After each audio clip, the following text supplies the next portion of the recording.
ঢাকা মহানগর গোয়েন্দা পুলিশের ডিবি কার্যালয়ে কোটা আন্দোলনকারী সমন্বয়কদের কাছ থেকে একটি বিবৃতি নিয়েছিলেন ডিবি প্রধান। তারপর সবাই বলছিল যে এই বিবৃতি নাকি জোরপূর্বক নেওয়া হয়েছে, আর এবার ডিবি প্রধান হারুন বলেন এটি গুজব।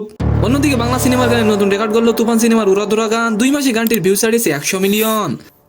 সালাম নমস্কার দোস্ত। ডিবি প্রধান হারুনুর রশিদ বলেছেন সমন্বয়কদের কাছ থেকে জোরপূর্বক বিবৃতি আদায় করা হয়নি। ডিবি একটি আস্থার জায়গা, সেখানে কাউকে জোর করে সেখানে রাখা হয় না, কারো জোর করে কোনো বিবৃতি নেওয়া হয় না।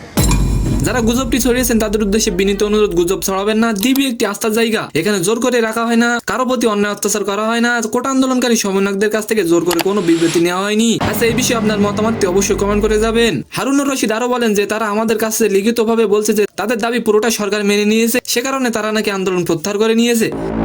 আর এবার আলোচনা করো প্রকাশ্যে আসার পরপরই ইন্টারনেটে ঝড় তুলেছিল তুফানের লাগেরোদরা গান। ইউটিউবে বাংলাদেশের ট্রেন্ডিং এ তো আছে বটে, গ্লোবাল ট্রেন্ডিং এ উঠে এসেছে গানটি। আর এবার গানটি ছাড়িয়ে গেল আরো একটি মাইল ফলক, ইউটিউবে 100 মিলিয়ন বা 10 কোটি ভিউ, যা বাংলা সিনেমার গানের ক্ষেত্রে নতুন রেকর্ড। তো সম্মানিত দর্শক, আজকের ভিডিওটি কেমন লাগলো অবশ্যই কমেন্ট বক্সে জানাবেন। আর ভিডিওটি যদি ভালো লাগে অবশ্যই একটি লাইক দিয়ে আমাদের চ্যানেলটিকে সাবস্ক্রাইব করে দিবেন। ধন্যবাদ।